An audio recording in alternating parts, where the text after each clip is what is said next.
Muy buenos días, yo soy el profe Silvio Piñango, esto es Gradúate.cl y esta vez estaremos hablando del sistema nervioso y el sistema endocrino.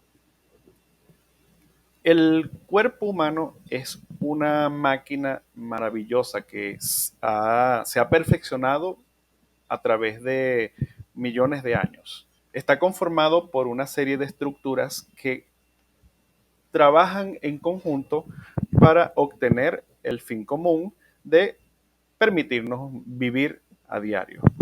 El cuerpo humano está formado por tejidos que han evolucionado y que se ha podido estudiar en la embriogénesis después de que se produce la fecundación del huevo, del óvulo. Se ha podido hacer el estudio y se ha comprobado que esa evolución que ocurre dentro del embarazo eh, es como un reflejo de lo que ha ocurrido a lo largo de millones de años. El cuerpo humano está formado por tejidos de diferentes formas que se han especializado en determinadas acciones, pero que en conjunto eh, colaboran entre sí para el fin último. Los tejidos del cuerpo humano eh, son varios. Tenemos los tejidos epiteliales que están ubicados en, por ejemplo, las mucosas y en algunos recubrimientos de los órganos internos. Tienen diferentes funciones y varían unos de otros en sus características.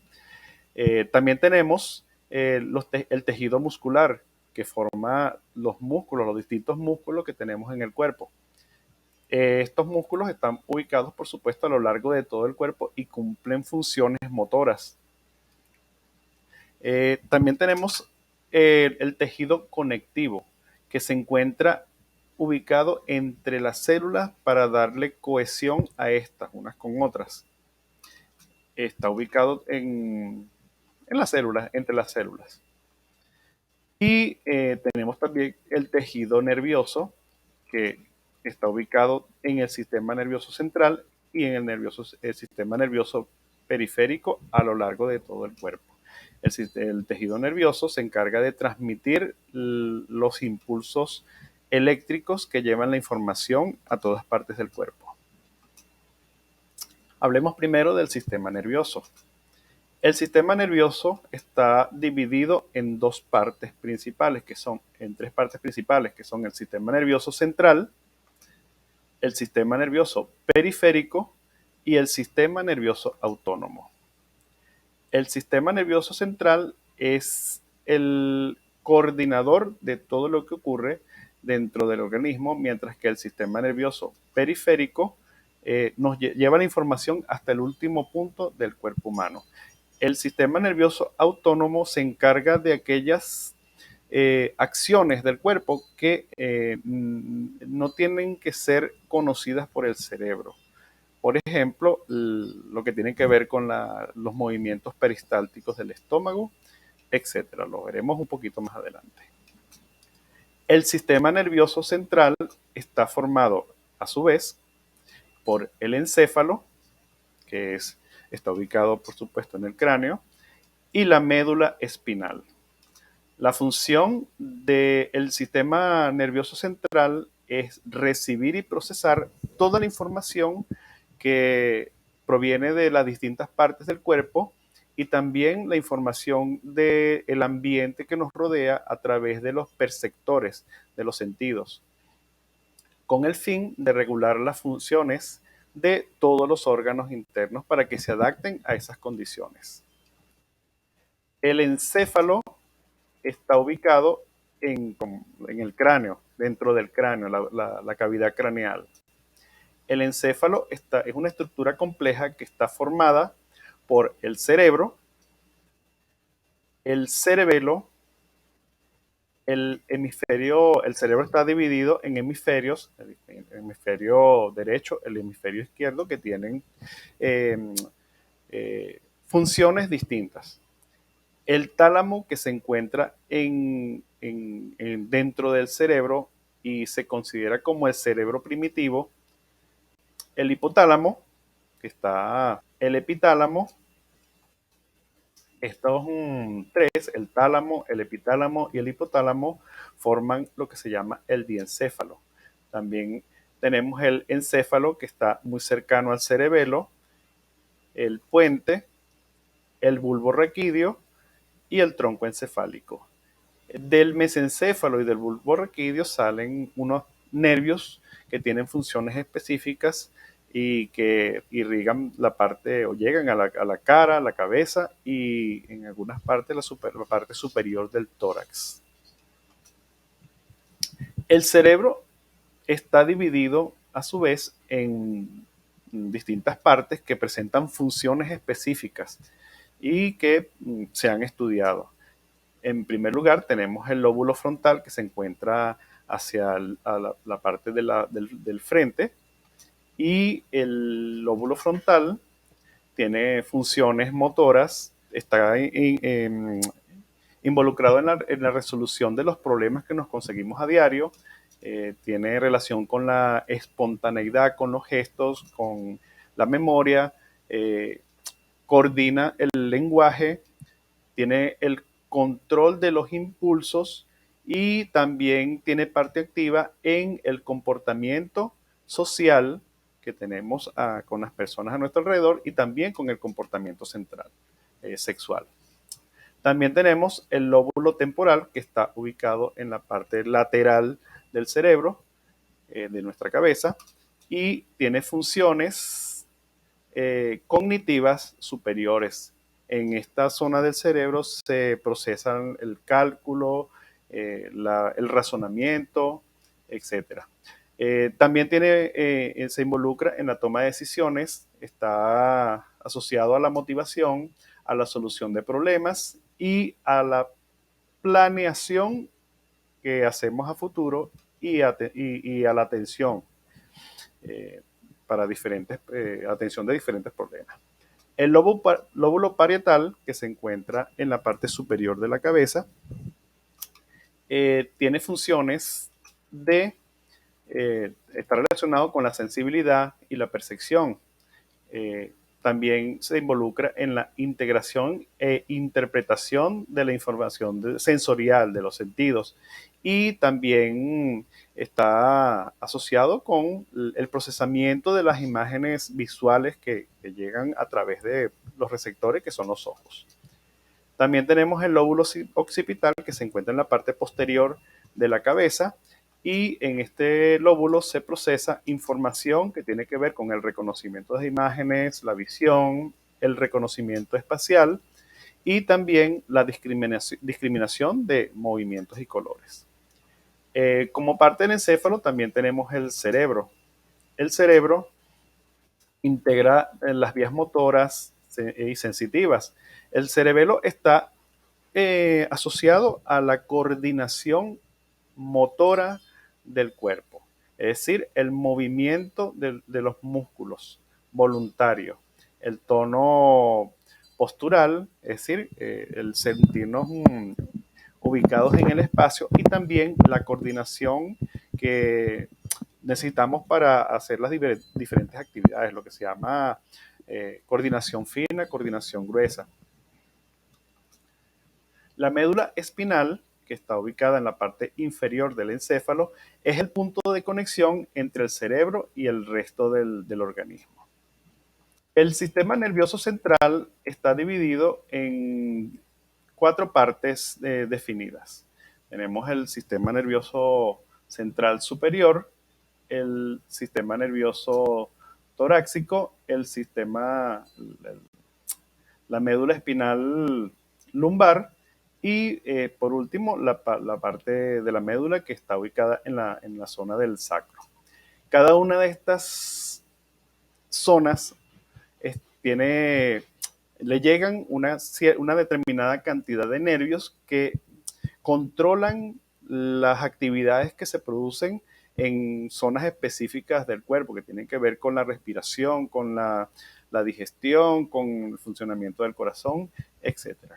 Sus funciones son conducir los impulsos nerviosos que llegan desde los órganos de los sentidos hasta el cerebro y llevar las respuestas elaboradas en el cerebro hasta esos órganos que van a realizar las funciones. También tiene como función realizar el acto de los actos reflejos, el arco de los actos reflejos. La médula espinal elabora una respuesta directa e inmediata ante estímulos sin necesidad de que la señal llegue al cerebro y se devuelva al músculo. Eso ocurre, por ejemplo, cuando tocamos un objeto caliente que inmediatamente retiramos la mano y lo hacemos de forma involuntaria como medida de protección. El sistema nervioso periférico está constituido por los nervios que se conectan desde la médula espinal e inclusive desde el encéfalo y que van hasta cada una de las terminaciones nerviosas que están a lo largo del cuerpo, incluyendo aquellas que nos permiten recibir la información del exterior, como son el tacto o el gusto.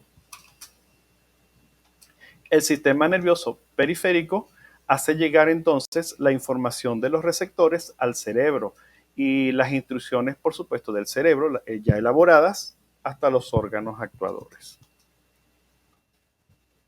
El sistema nervioso autónomo, que es el tercer componente del sistema nervioso, es la parte del sistema que controla las acciones involuntarias.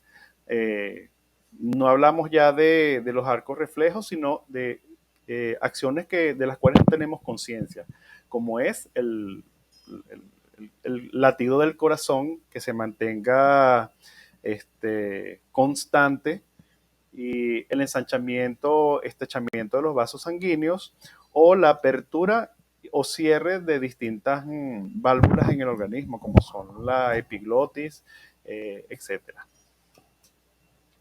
El sistema nervioso autónomo está formado por dos sistemas que actúan complementados uno con el otro, que son el sistema simpático y el sistema parasimpático.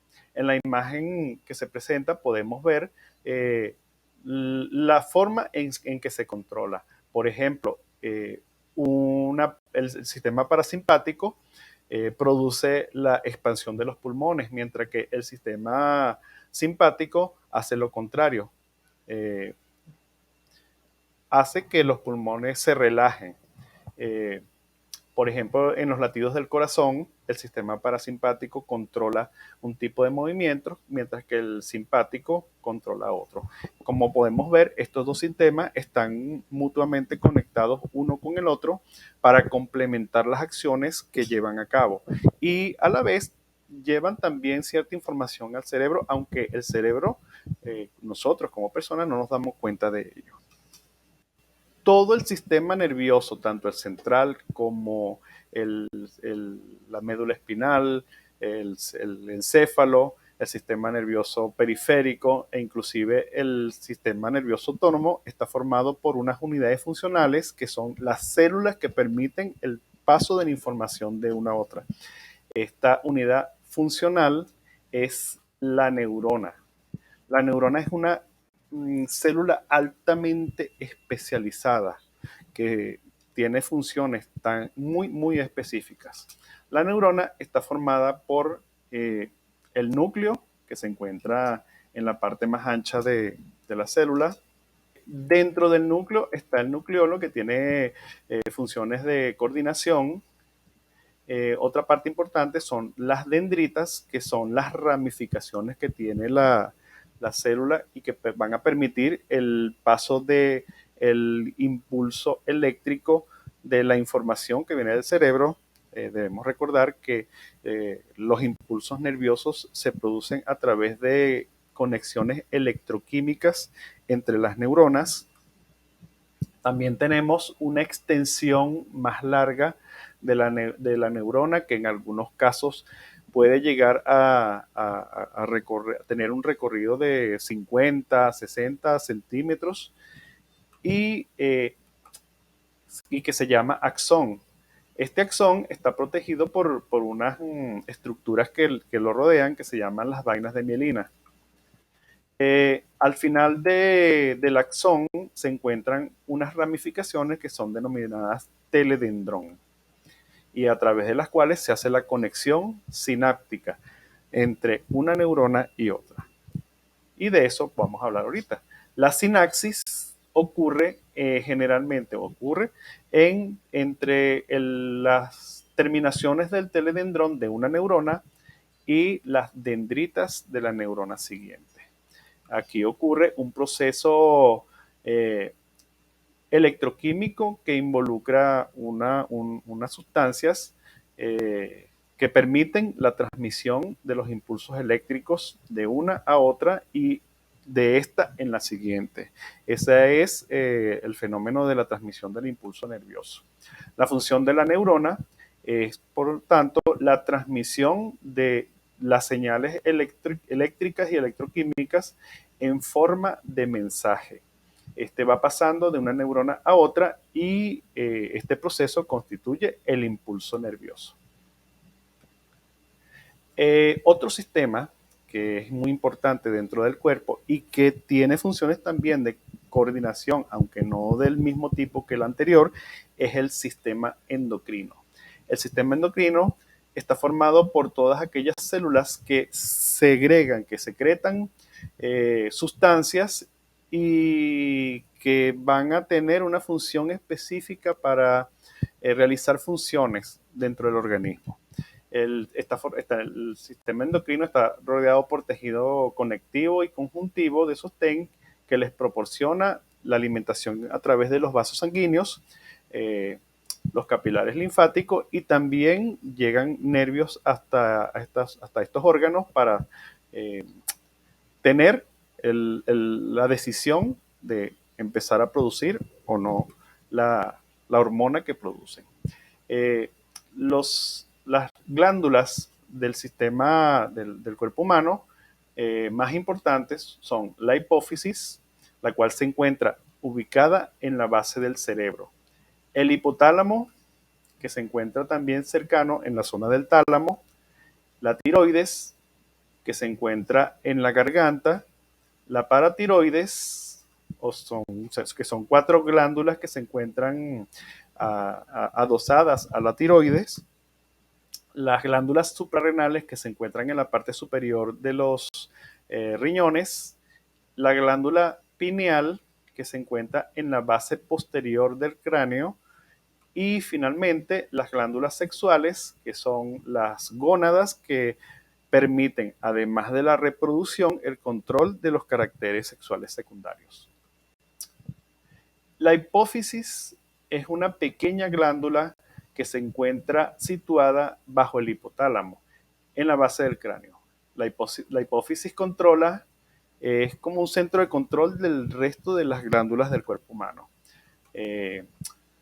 La hipófisis produce la hormona del crecimiento, la prolactina, que está involucrada con el nacimiento o la función de reproducción, y la hormona folículo estimulante, que también está relacionada con la reproducción. ¿Por qué? Porque es la que ordena al ovario la producción del óvulo.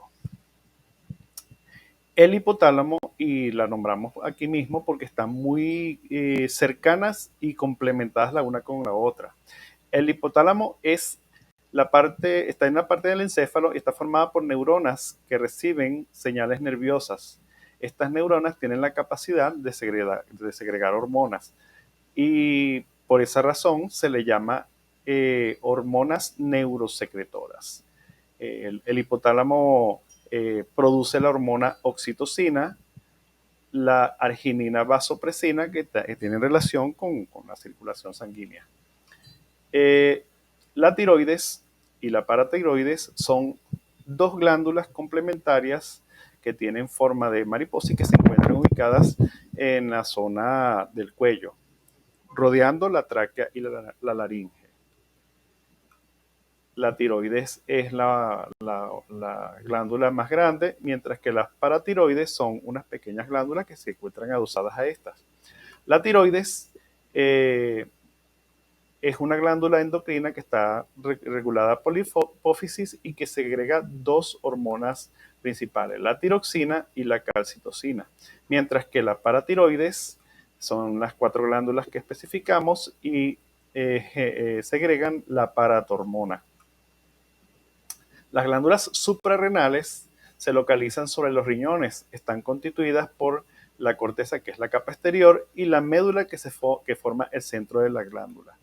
La glándula, las suprarrenales generan las hormonas cortisol y aldosterona.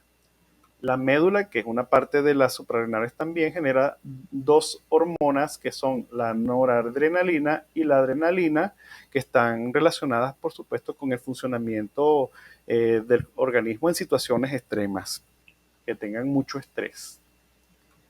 La glándula pineal es una pequeña estructura que se encuentra ubicada en la parte posterior del diencéfalo y que su principal función es la de regular los ritmos circadianos como sueño y vigilia. La glándula pineal segrega la hormona melatonina. Las glándulas sexuales eh, son los testículos y los ovarios. Los testículos se encuentran ubicados dentro del escroto, segregan hormonas llamadas andrógenos. Estas hormonas eh, controlan los caracteres sensuales, tanto primarios como secundarios en el hombre. Cuando el niño llega a una edad específica, estas hormonas empiezan a producir grandes cantidades, estas glándulas segregan grandes cantidades de la hormona testosterona, que hace que el cuerpo vaya adoptando los caracteres masculinos ya definidos. En este caso, el crecimiento de los órganos sexuales, la aparición de vello en las axilas, el cambio en la voz y otras características que tienen que ver con el paso a la madurez sexual. En las mujeres tenemos los ovarios, que se encuentran dentro de la pelvis. Los ovarios, además de fabricar los óvulos, segregan las hormonas femeninas, que son los estrógenos, que dan los caracteres secundarios a las mujeres, el crecimiento de los senos, las formas redondeadas, etc. Y la progesterona, que está involucrada con la procreación. Como dijimos antes, los testículos generan las hormonas masculinas, mientras que los ovarios generan o crean las hormonas femeninas. Bueno, muchas gracias. Soy el profesor Silvio Piñango.